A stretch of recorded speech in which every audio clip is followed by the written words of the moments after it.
యాదాద్రి భువనగిరి జిల్లా గుండాల మండలం సీతారామపురం గ్రామంలో ఆదివారం సీతారామచంద్రస్వామి ఆలయ అభివృద్ధి కమిటీని ఎన్నుకున్నారు.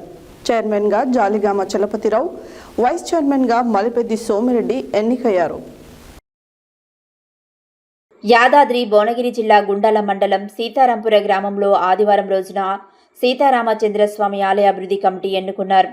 Chairman Jaligama Chalapathirao, vice chairmans Malipeddi Somireddy, Kali Mallesham Darga, ప్రధాన కార్యదర్శి కూరెళ్ల స్వామి, సహాయ కార్యదర్శులుగా బొమ్మిరెడ్డి మల్లారెడ్డి, కేమిడి ఉపేందర్, జాలిగామ రామారావు, మచ్చ శేఖర్ రెడ్డి, మల్లెపాక సురేష్, కోశాధికారి గుండు మనోహర్, బోర్డు మెంబర్లు బొడిగ మల్లయ్య, చేకూరి పెద్దుడు, జోగు కుమారస్వామి, శివరాత్రి నరేష్, మలిపెద్ది వేణుగోపాల్ రెడ్డి, మల్లెపాక మల్లేశం, వల్లందాస్ ప్రభాకర్ గౌడ్, రూపనకుంట్ల శ్రీధర్, రూపనకుంట్ల ప్రదీప్ మరియు సలహాదారులు, భజన మండలి కార్యవర్గ సభ్యులను ఎన్నుకున్నారు.